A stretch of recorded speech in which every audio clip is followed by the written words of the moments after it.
Priyanka, we can start.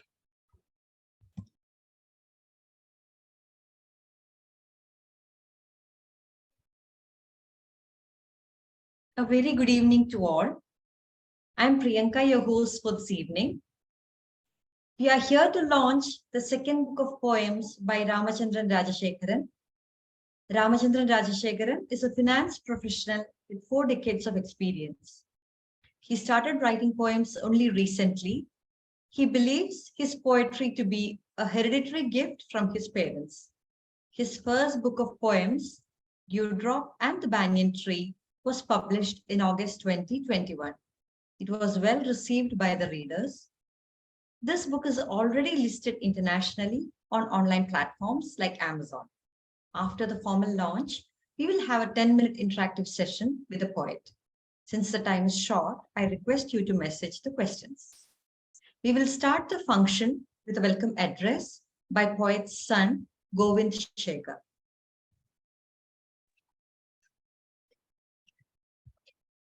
Good evening, everyone. Let me first welcome you all to today's function in the event for the book release of the second book of poems written by my dear father, Sri R. Rajasekharan, titled Smiling in My Sleep.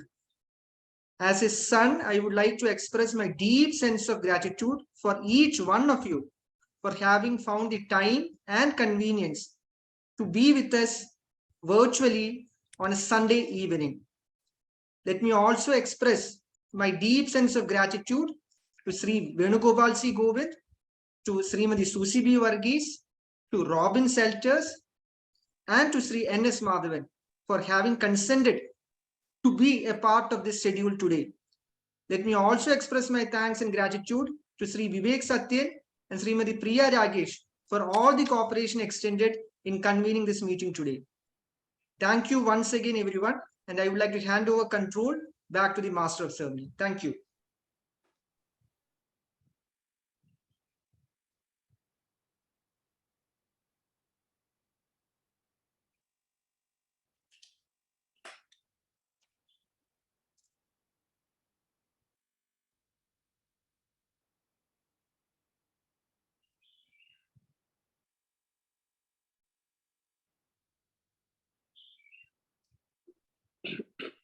Thank you, Govind.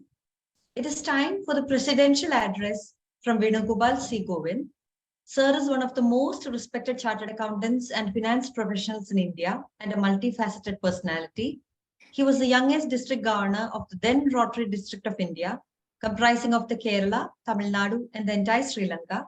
He was a member of the board of directors of many corporate entities, governing bodies of many chambers of commerce and trade bodies in India, member of expert advisory committee of the Institute of Chartered Accountants, one of the most sought after orators, can speak on any subject, professional, educational, leadership, literature, and so on.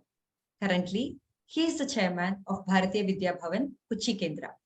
Welcome, sir. Thank you, Priyanka. Thank you so very much. Truly a beautiful, beautiful, enjoyable evening. We are so very delighted.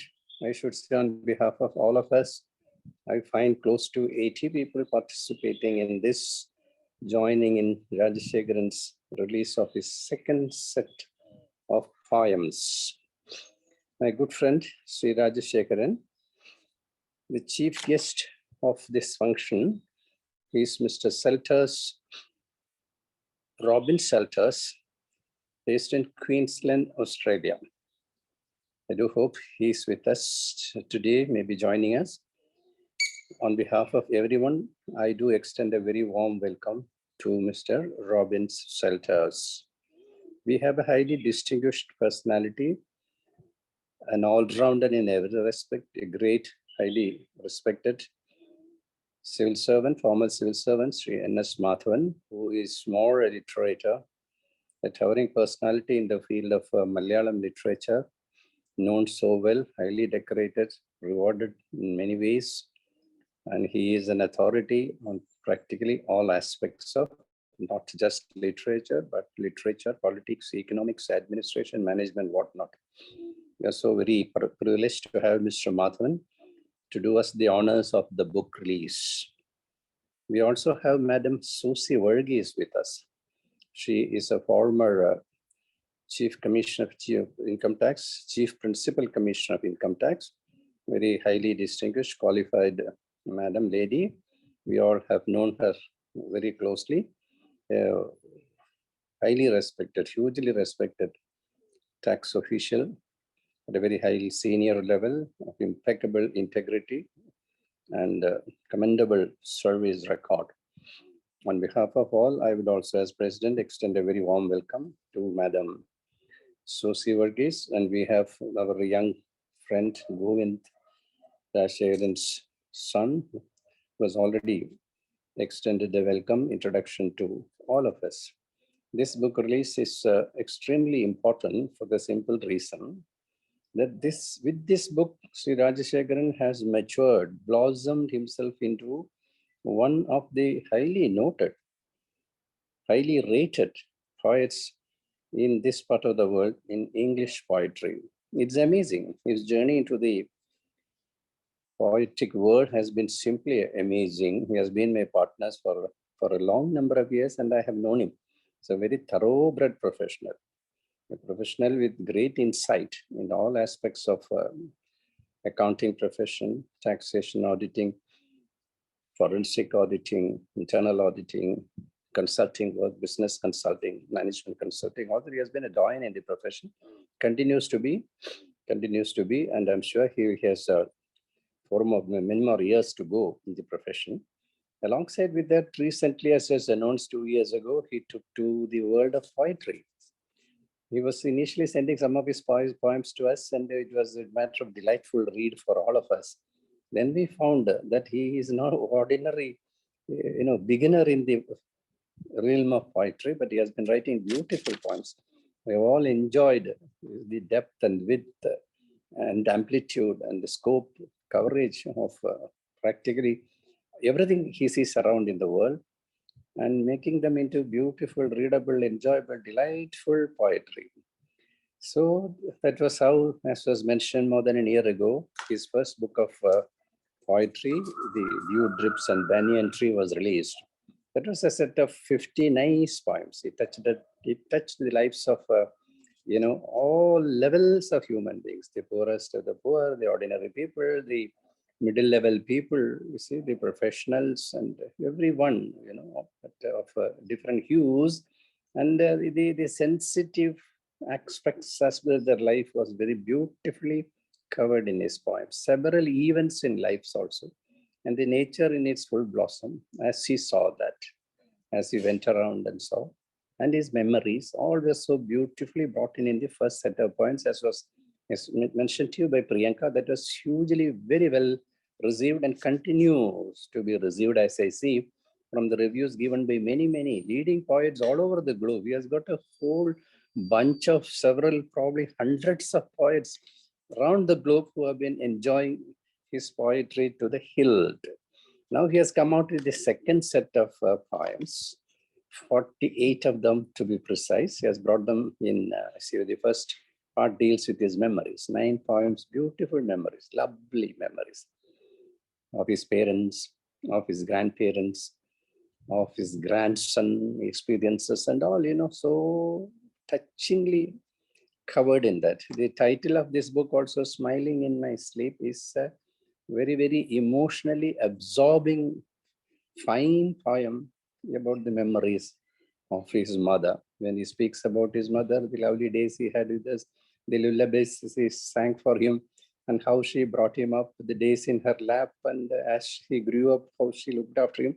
And his father too, a very renowned person in all respects, learned person.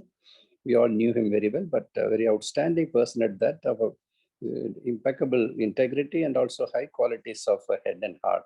And he himself was a poet. We didn't know him, didn't know at that aspect of him.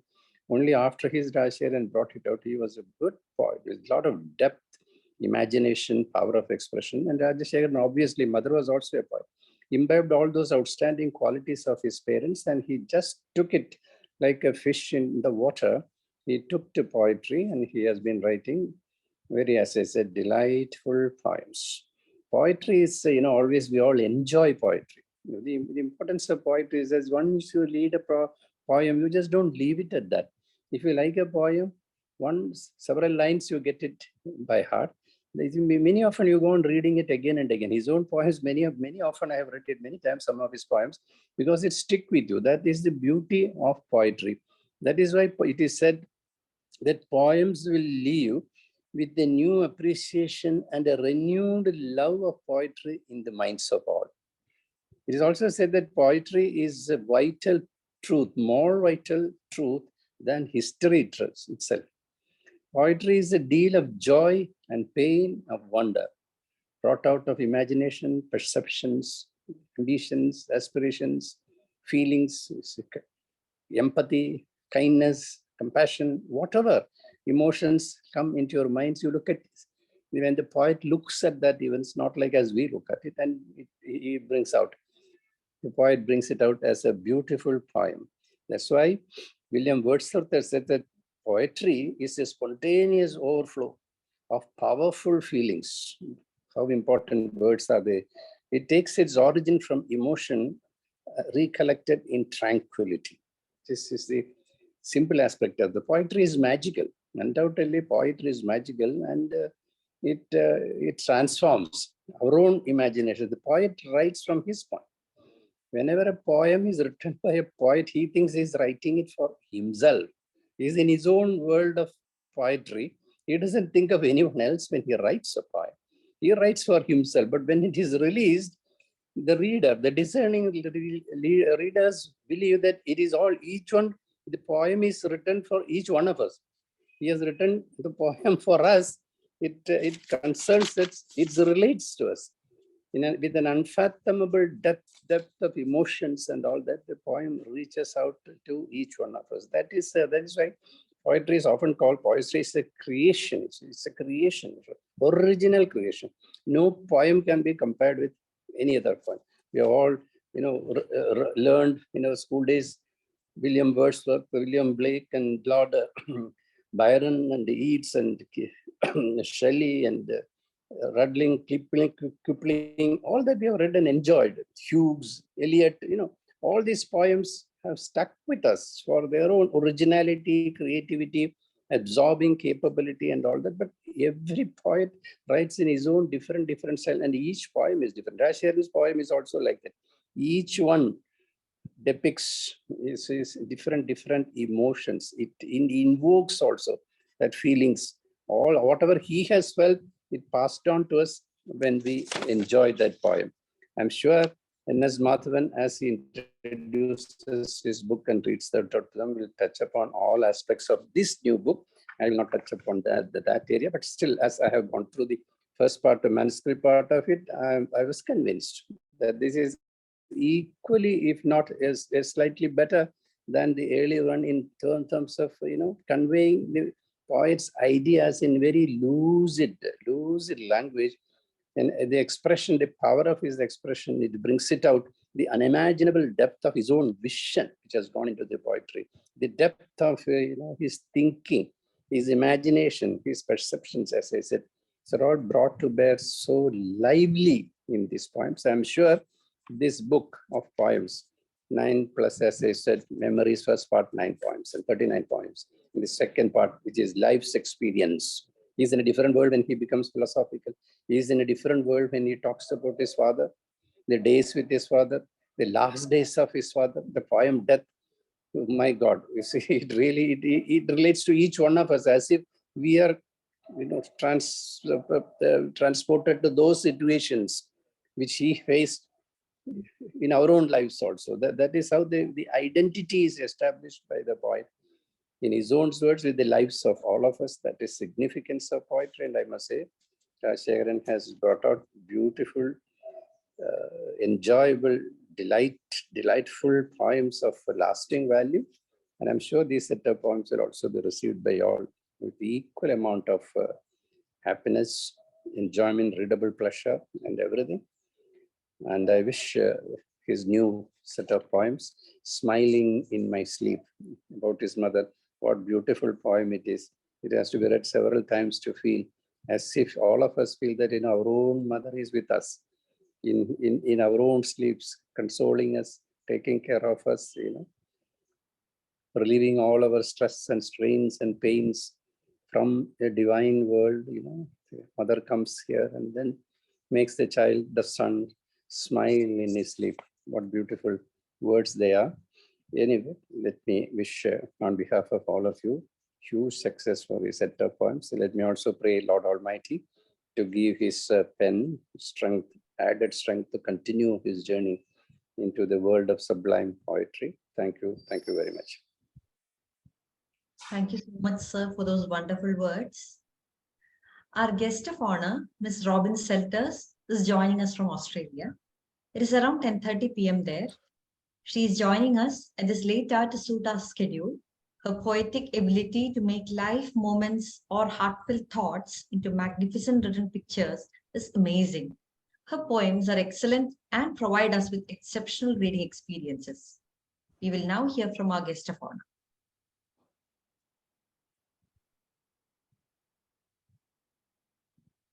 Yes, ma'am, please.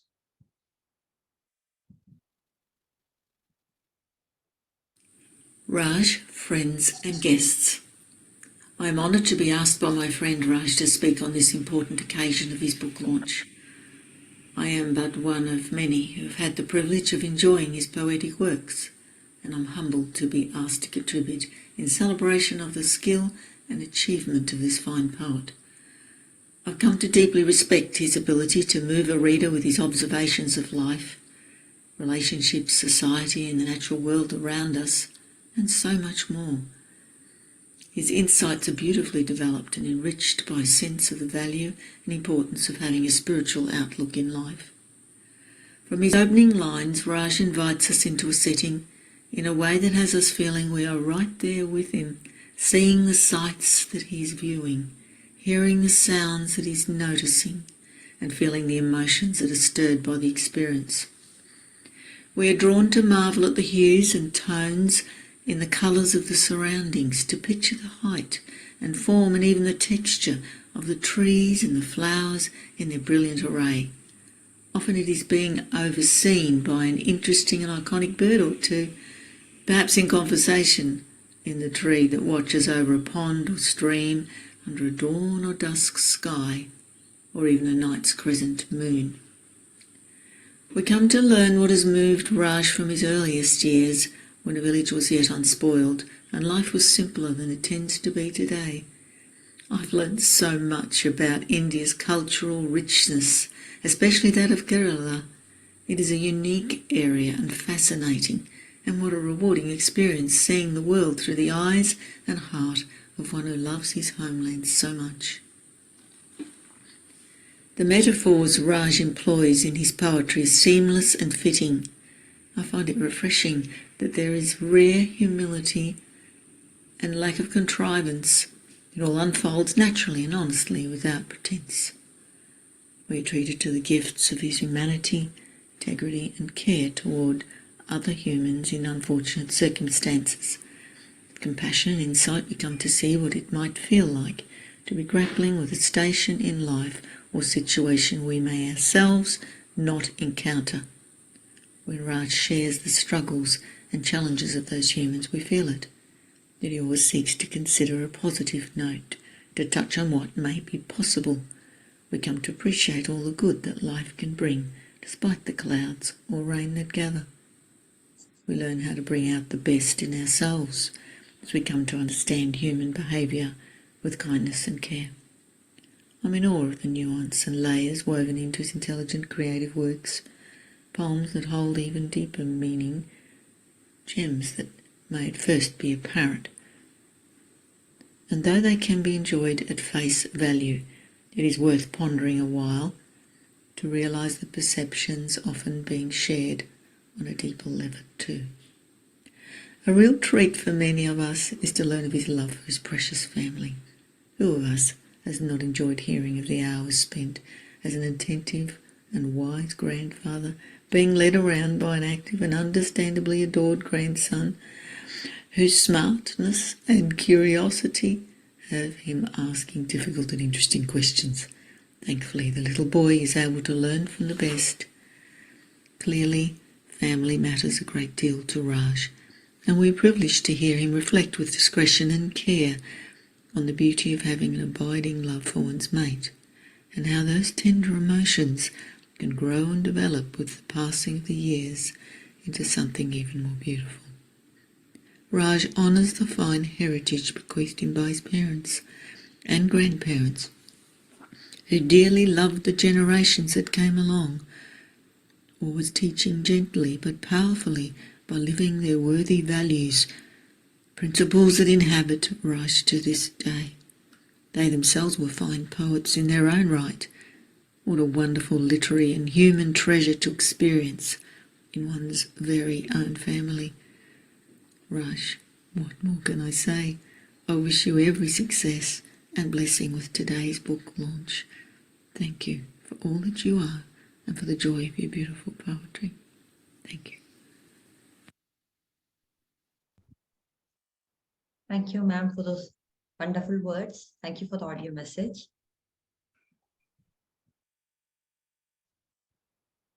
We invite N.S. Madhavan to release the book. Sir is a well-known Indian writer, popularly known for his novel London Batteriile Luthiniyagal, Litanies of the Dutch Battery, and a host of short stories such as Higuita. He also writes contemporary columns in newspapers covering various subjects such as social, travel, and football. He is a distinguished fellow of Kerala Sahitya Academy and a recipient of several major awards. He retired from the Indian Administrative Service after holding several senior positions at the central and state level. Welcome, sir. Thank you very much. This is my second privilege to release a book by Rajasekharan, or as we call him, Rajesh. Rajesh's first book was honor of releasing it. Many dewdrops and banyan tree. And as we, a small select readers, discovered a wide range of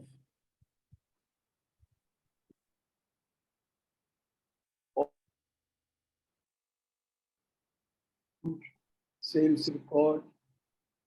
As you know, poetry is not an entertainment.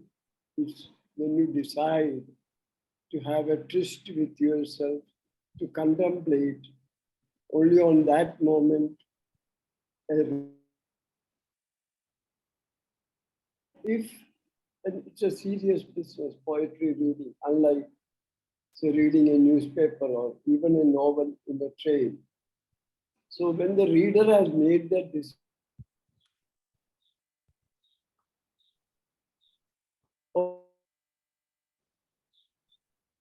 so now that the second book I'm releasing is that,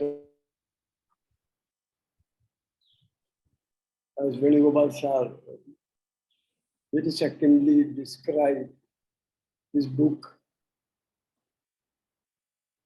like all Rajesh's writing is reflective, it's deceptively simple, but it hides a vast set of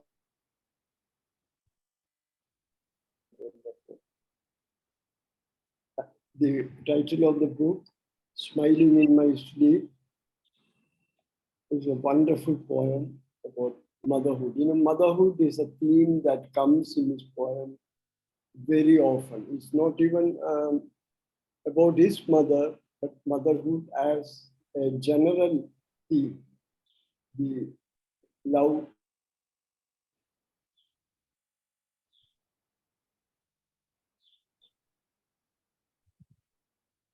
Your voice is getting breaking somewhere in between. Your voice is getting breaking somewhere. Can you come closer to the mic?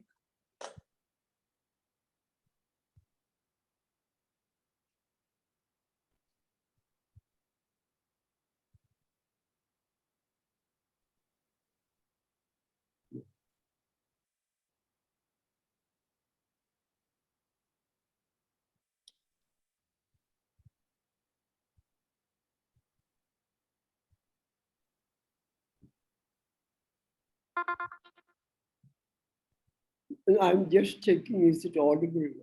Yeah, now it's okay. I think now it's okay. Okay. Yeah. So, as I said, this is a theme, the deep relationships of human beings, be it with the mother or father, grandparents or grandchild. These are the first network has captured Rajesh's imagination, and it has even gone beyond his own mother. An example is the another beautiful poem in this collection called Renuka. Renuka, as you know, is the mother of what we believe, of what the mythology says, or the founder of Kerala, Parshuram, who the order of his father. And as a reward, he asked back his mother. Full poem, the very thought of killing somebody who nurtured you in your baby, how could you have done it? I mean, that's a very pertinent question. That doesn't take away the evil act, even after giving life.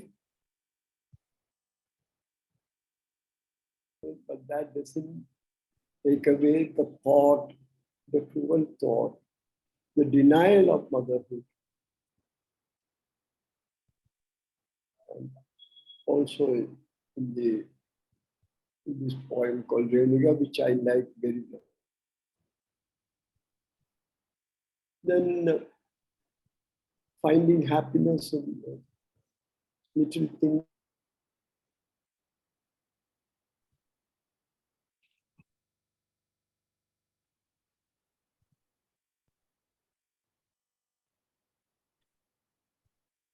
Is another almost political, powerful poem called Jesus. It's like a Tagore's poem, Tagore has written a great poem of a woman lighting a lamp to the gods. So Tagore asks, why do you light a lamp here? You take that light to the house of to a dark house which doesn't have lamps. So in the similar vein, almost he sees the Son of Man, the man who died on the cross, and the man who wore a crown of thorns. He is venerated, is worshipped in gilded church by priests wearing ostentatious clothes. So that is not religious at all, but that's a reflection of it's a very deep, thought-provoking poem. And go on and on, but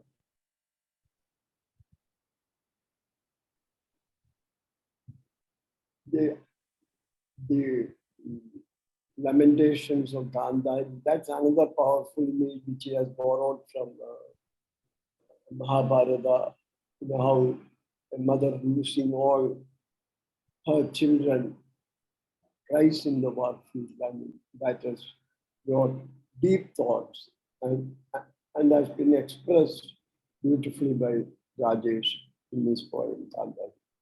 So, like there is a saying in botany that almost a universal truth in botany and gardening that late blooming flowers are always bring out a lot of fragrance. And it brings a very charming fragrance. Honor to release the second book of Ramchandran Rajasekharan, Smiling in the Face. Thank you very much.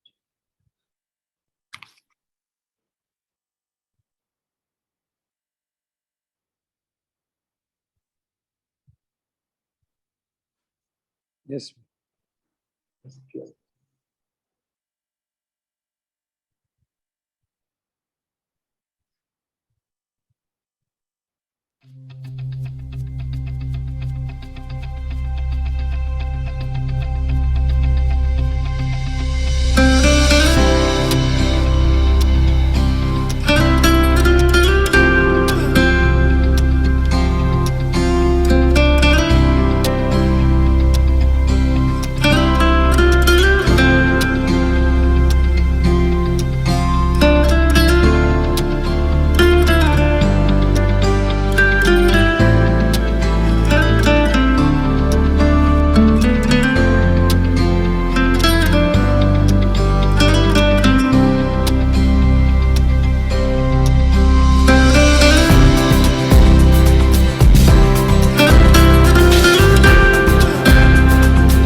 Thank you, sir. Gopal Shekhar, son of the author, will recite a poem from the book.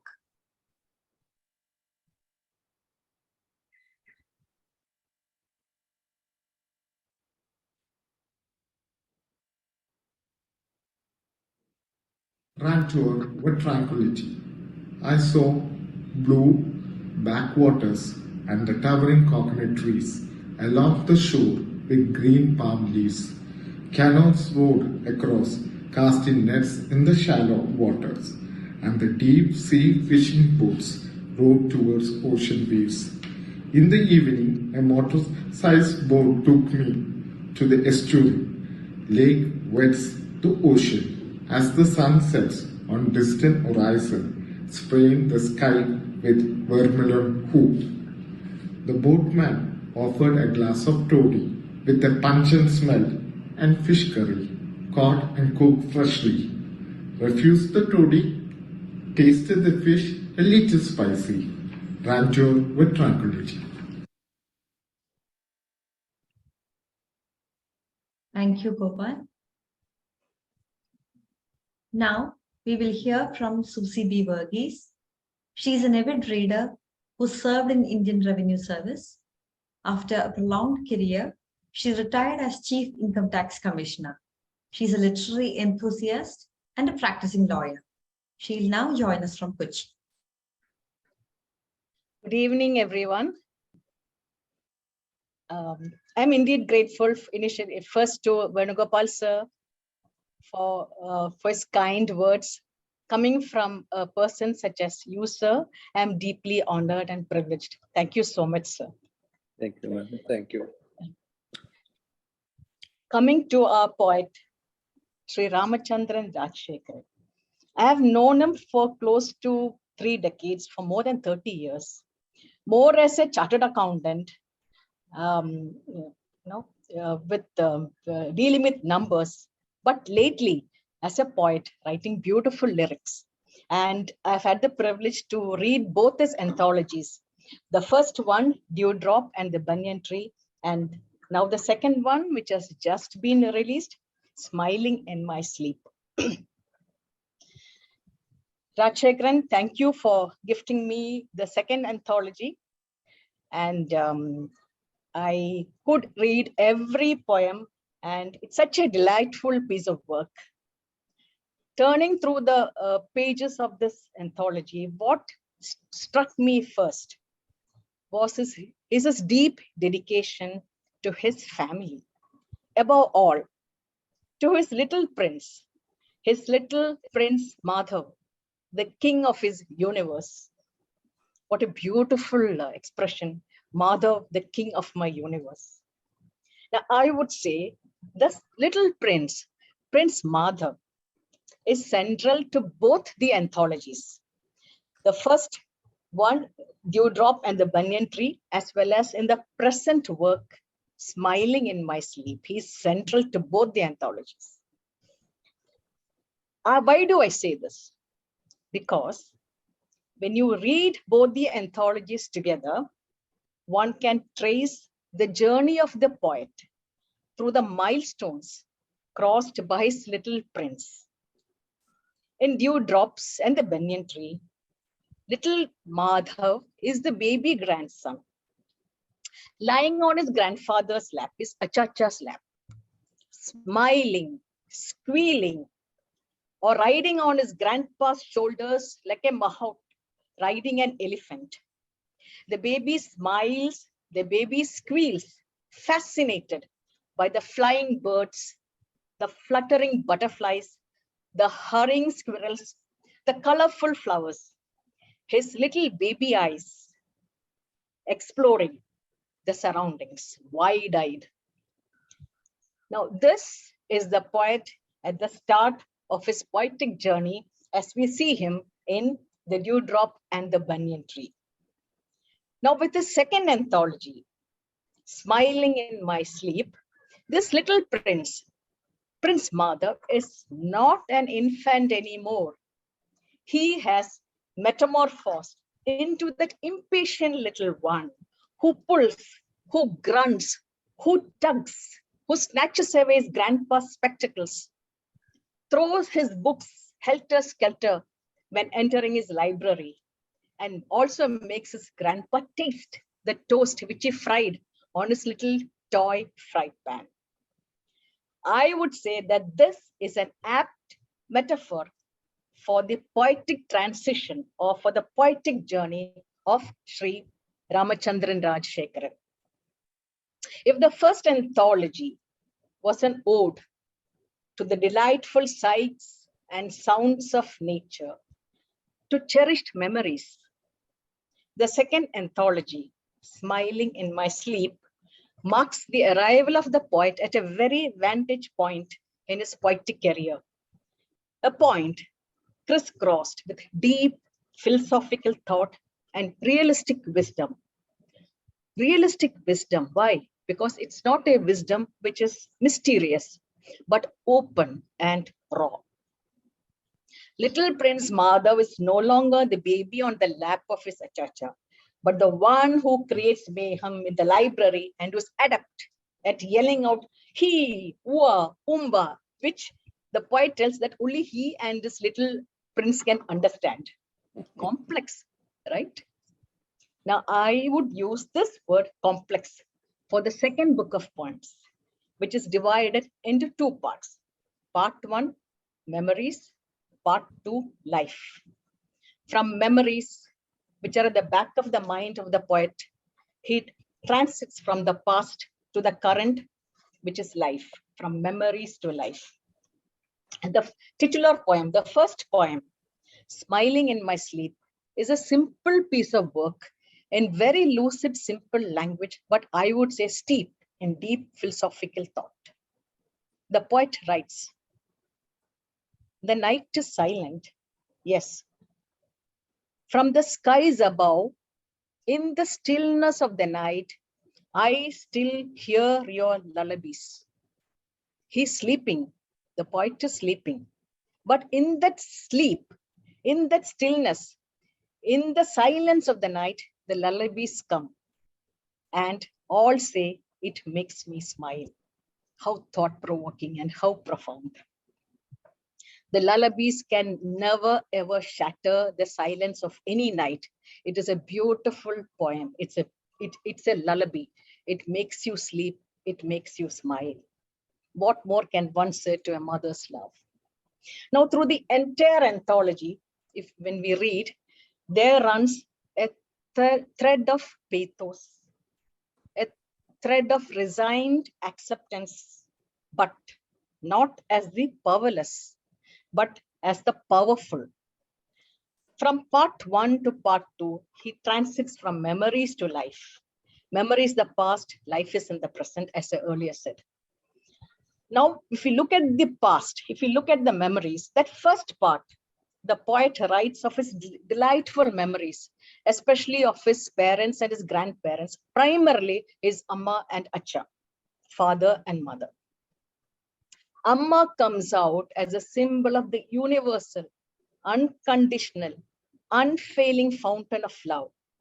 It is this Amma who, in the poem, Mother cooked without tasting for me, which I found very delightful, that this mother fries fish, cooks meat, very much relished by her young son.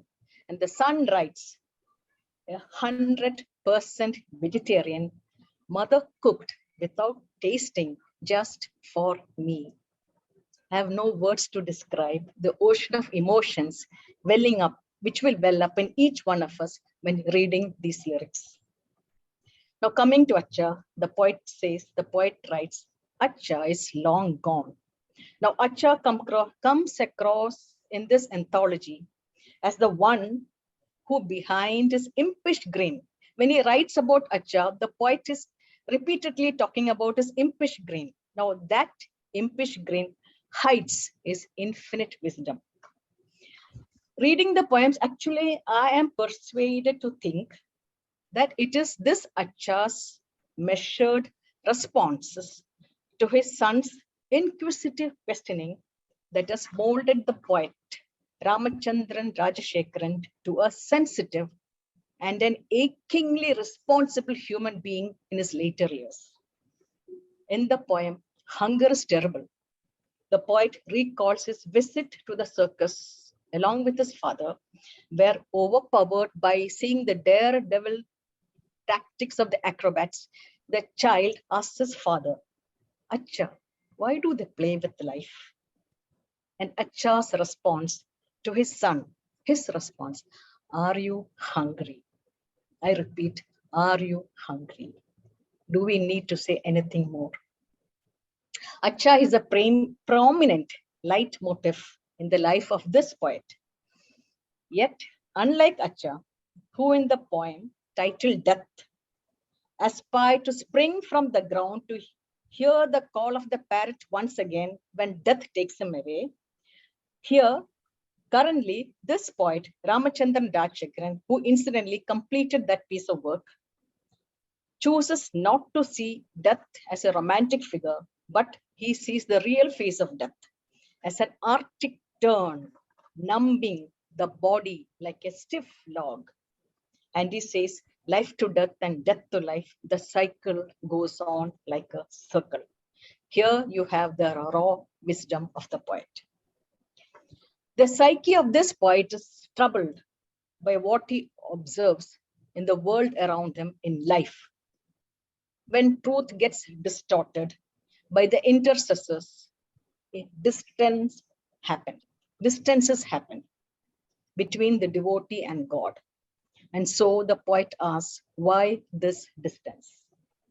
And if the Son of God, born in a stable, who lived among the poor and the downtrodden as a common young man, then will that Christ sleep in the magnificent churches with rituals conducted by those attired in colorful ceremonious robes and with the golden cross adorning the altar? The poet asks this question himself, and he answers. The poet says, my Christ would not. His Christ will not be in these magnificent churches, but with the poor, with the downtrodden. And here lies the uniqueness of this poet's sensibility. His response to what is perceived as an unequal world, and his painful advice to the world is, go to the residence of the poor, feed the needy and the hungry, then kneel and pray. Sri Ramachandran Rajasekharan, let me congratulate you. You have arrived as a poet of uncanny sensibility, spurred by your intelligence and your sensitivity. And it is this sensitivity, it is because of this sensibility that you are able to breathe evenly, even when the crow greets you with its harsh hra as you write. And if on a September day, you could perceive a cawing crow as the harbinger of a new beginning in your life, and as a good omen, You are indeed a unique being, unparalleled in your thought, always desiring to be with the children of a lesser God, as embedded in your verses. Rajasekharan, Ramachandran, I wish you all the best in this journey of yours. Congratulations once again. Thank you, ma'am. Coming to the close of the event, we will now interact with the author of Smiling in My Sleep. The time of interaction is short, so be ready with your questions. If anybody wants to ask a question to the author through me, please post a message. Susie, that has been a fantastic expression of your powerful words, diction, delivery. You surpassed all the imaginations of the poet himself when he brought down all his poems into our own lives by your such admirable, appreciable, commendable words. Beautiful, Susie, well done.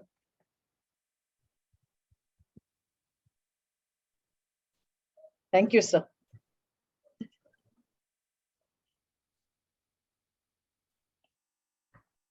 Coming to the questions, Mr. Nikhil has posted, "Sir, happy to be among the first few to read your new book. My question is about your profound poem, Soldier. Here you refer to Lord Tennyson's famous poem, Charge of Light Brigade, and Rudyard Kipling's sequel to it. Can you explain the contextual importance of these poems with this poem?"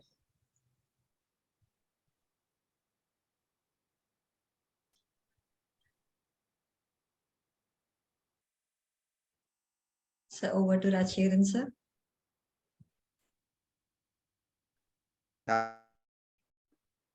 You are muted, Rajasekharan. You are muted.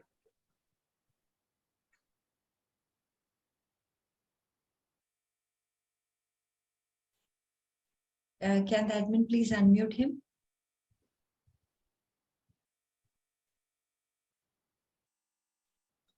Sir, please unmute. You can unmute now. Yeah, the poem Light Brigade is something I've studied in my pre-degree, now +2. The highly fascinating poem written by Lord Tennyson. And in that poem, there is a light brigade venturing into an adventure which could have been, if succeeded, would have created history. But unfortunately, there is one line in that: somebody made a mistake somewhere. It is none of the light brigade, but somebody who said the light brigade to the mission.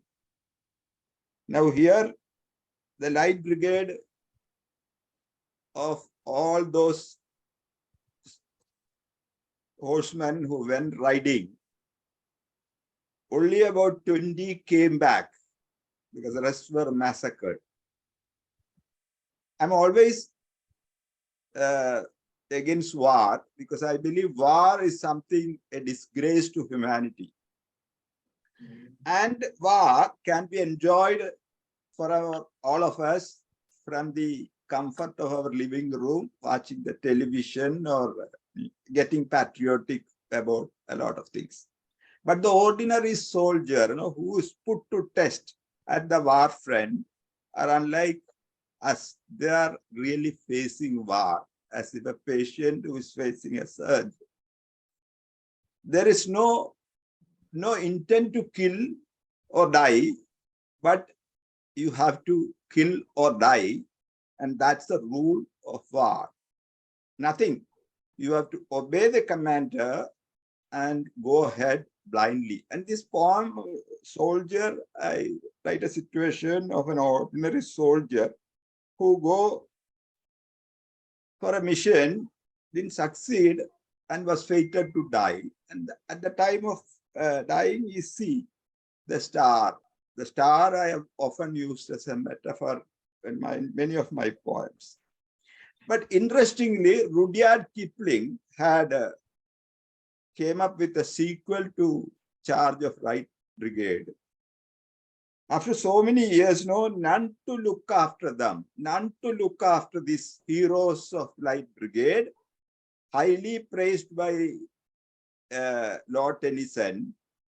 Now in Kipling's poem, they go to Tennyson's residence, Lord Tennyson's residence itself, expecting, and they were offered food.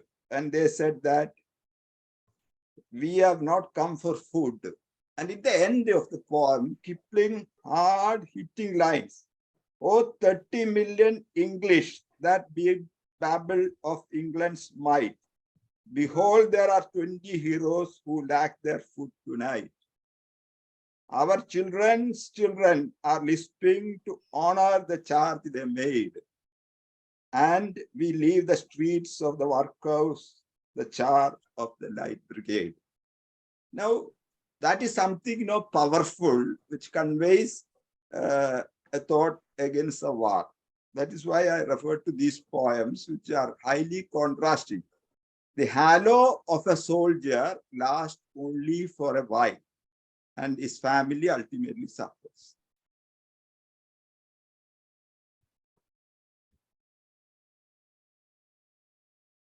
Okay, Priya, I have answered that question. Yeah. So moving on to the next question. Ms. Beena says, hi, sir, congratulations and happy to be here on the launch of your second book, which I'm sure would be as worthy a read as the first. Can you explain the element of spirituality in your poems? There is spirituality in everything.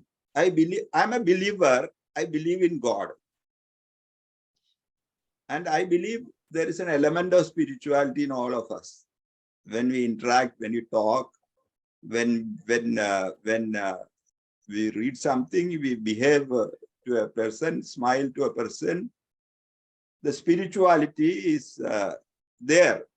There is an element of God inside us. And as the famous parable of Good Samaritan, Christ has made only simple commandments to his followers. For that matter, any religion talks about only love and empathy and unconditional faith. Unconditional faith gives you a comfort, like a shipwrecked sailor, who is in the vast sea, holding on to a raft, which gives him a comfort like a deep-rooted banyan tree which hold on. Faith gives us comfort to live on, face the challenges of life. There is no doubt about that. I am a believer in all respects, but the spirituality I perceive is different from going to churches or temples and praying, because I believe there is no distance between me and the God I see. And that is probably the element of spirituality, that thread you can see in almost all the poems I've written.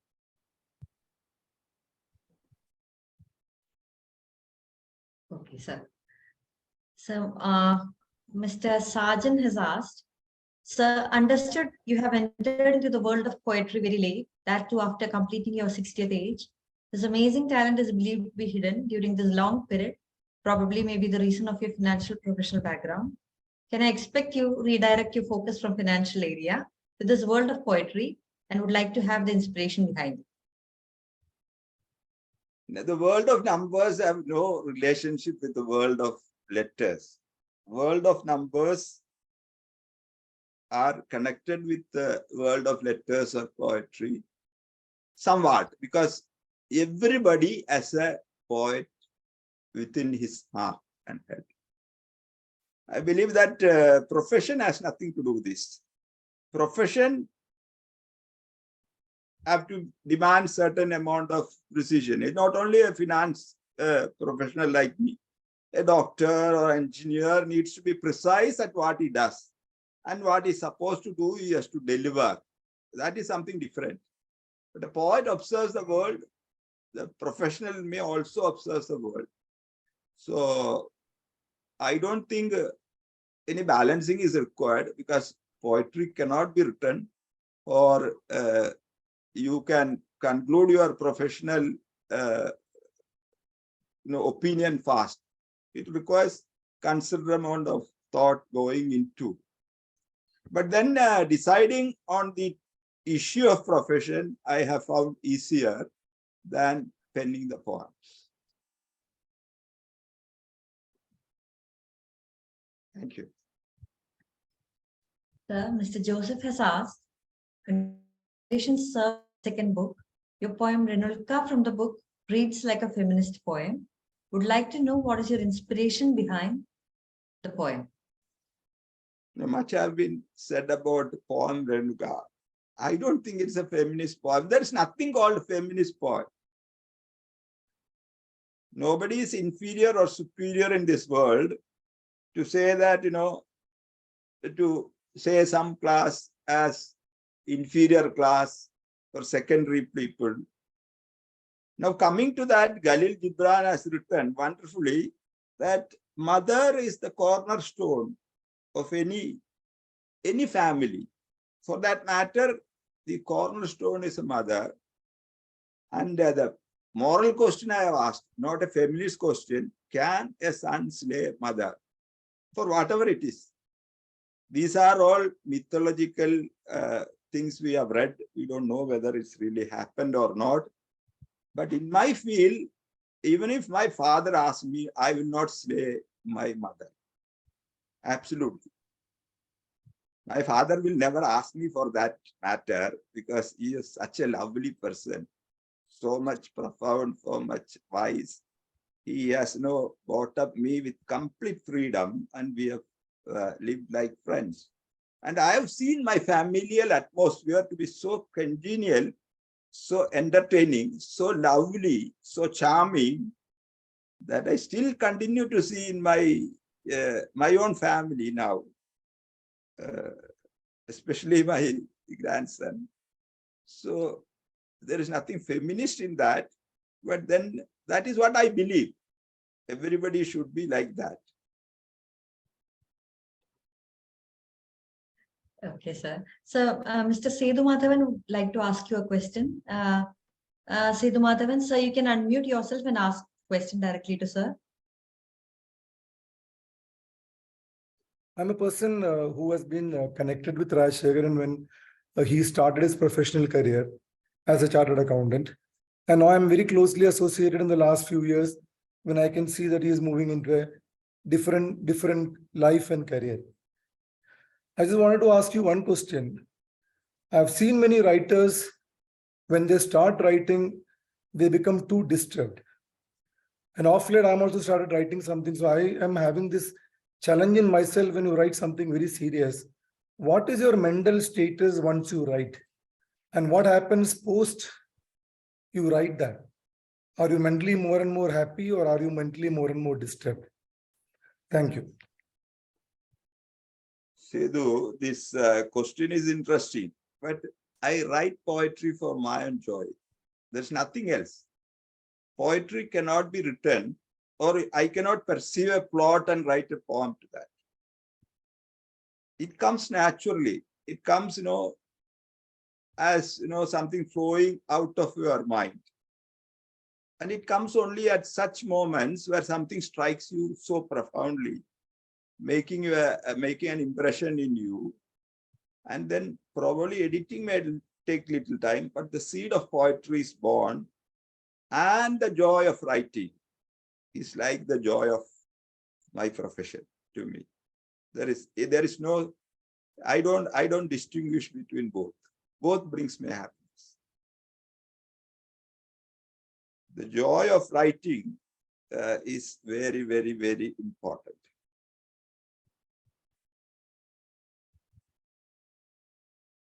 I think that has answered your question, Sethu. I was trying to understand your mental status and how much of happiness you generate. And one started writing for self-happiness, I think creativity will be at the highest level. One started getting more and more disturbed. Then I find the authors, many of them get into a mental status, they're struggling to come out of it. So maybe there are two kinds of writers, I guess. One are born writers who have gone through these challenges all through their life.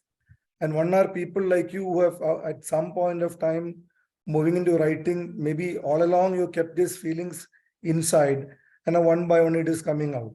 So maybe it's a kind of an explosion happening right now. It may give more and more happiness to you. May not be the situation for many other profound writers when you go and look at them, when you meet them. I'm finding them very close quarters. When you work with them, they're very disturbed. So that made me ask this question, because I also do something off late. So I was curious to see your mental status. Thank you. I'm happy for that matter. So it gives me tremendous amount of happiness when I write. And that happiness is added if somebody tells me that, no, this is what you have written is readable or even good or sometimes superb and all that. So joy of writing is something, like joy of my career. Thank you. Okay. The participants are free to interact with sir. They can unmute themselves if they wish to.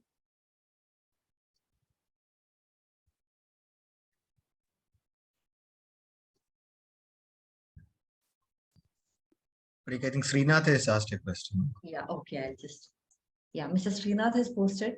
Congratulations, sir, on the launch of your second book. Your first book was a riveting read, and I'm looking forward to reading the second one.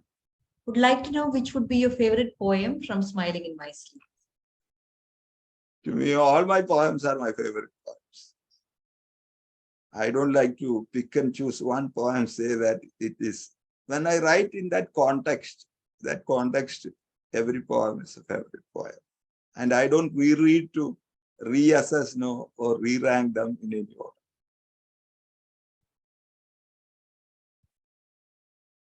Srinath, I hope that question has been answered. Good evening, Rajasekharan. I'm Shashidharan Pillai. I read your first book and I expressed my feelings, and to read your second book. After reading the books, I will express my feelings directly to you. Okay, thank you. Congratulations once again. All the best. Thank you. Thank you, sir. Thank you.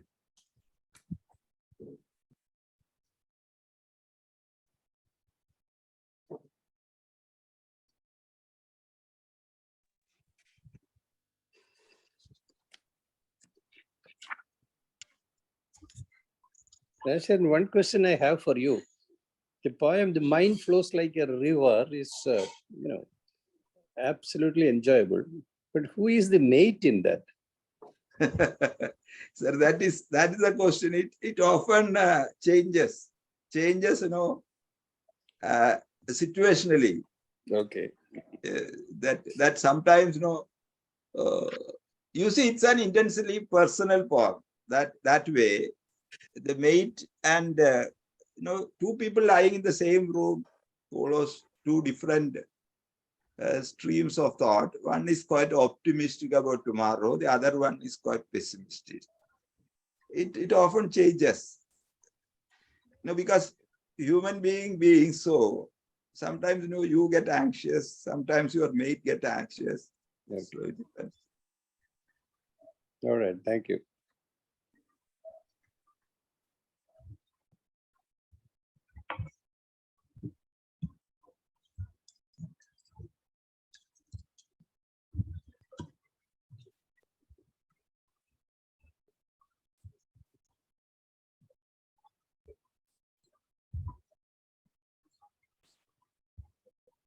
I would like to ask a question myself. The last poem, "Have to Hurry to Catch the Train Back," looks different and metaphorical. Can you please share the thoughts on the poem? That poem is quite lifelike. In life, we have so much of things. We think of. We have to balance so much of things. So sometimes, somebody very close to you dies. You go there, you put a wreath, and you come back. A whole sort of memory comes to you. You go to that moment, then you immediately remember that you have to go back to your life again. So life has to go on.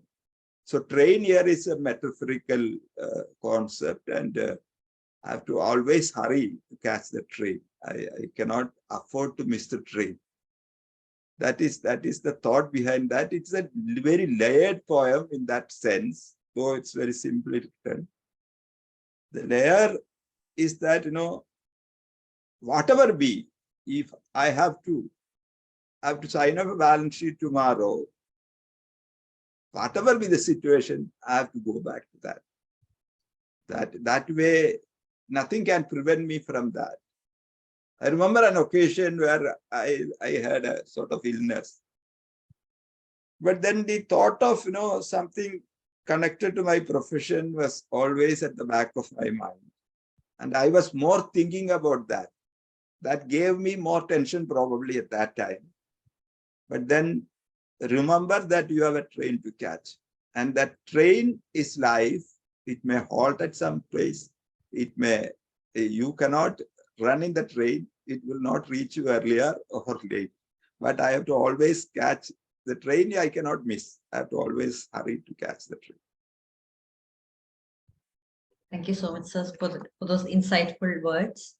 Any more questions from the participants? Can I ask you a question, sir? Bhupesh here. Yes, Please. Bhupesh. Nice to see you in this new form. I'm here to read the book.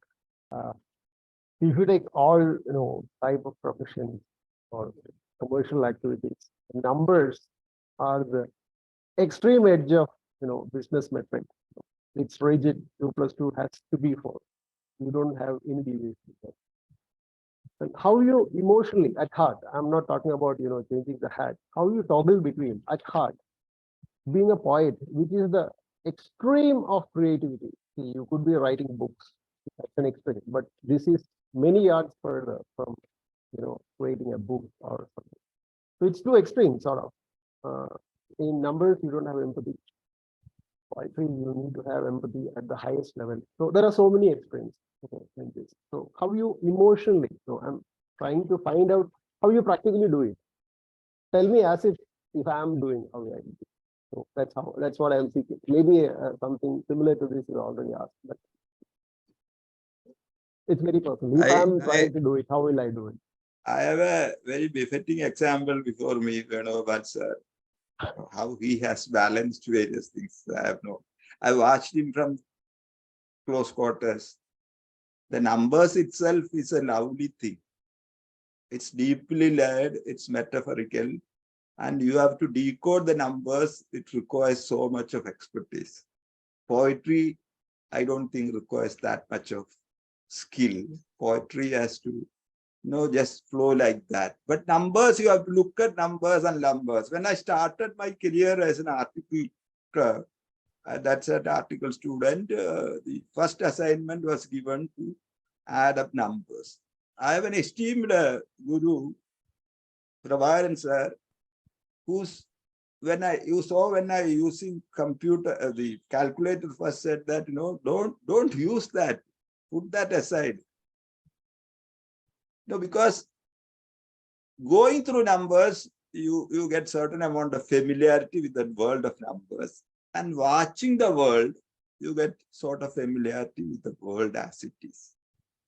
But numbers actually represents the world itself. Because all transactions, all my poems, I can translate to financial numbers. I don't think it is different in any manner. I think Sir knows better. That is why he can appreciate poetry better than anybody. There is a lot of poetry in accountancy also. You have to know accountancy, the inside of accountancy. It is not just numbers. Numbers is what you see outside. But a lot of things goes behind the numbers. It's mind-boggling how you deal with the numbers. So probably it could be a stepping stone for poetry, as Rajasekharan has proved it. No, I wouldn't have asked this question if he has done it after, at certain age where he doesn't, deal with his profession. But this is very different. After, in this frame, he'll be living on a day, and the next day he's in the office. Which is, or with numbers, whichever it is. Anyway, that's what you have to do. Thank you. Thank you, Rupesh. Any more questions from the audience?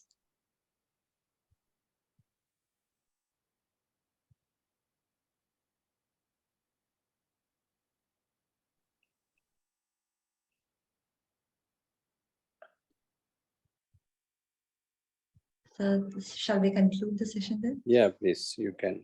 Okay. So with this, the function is coming to an end.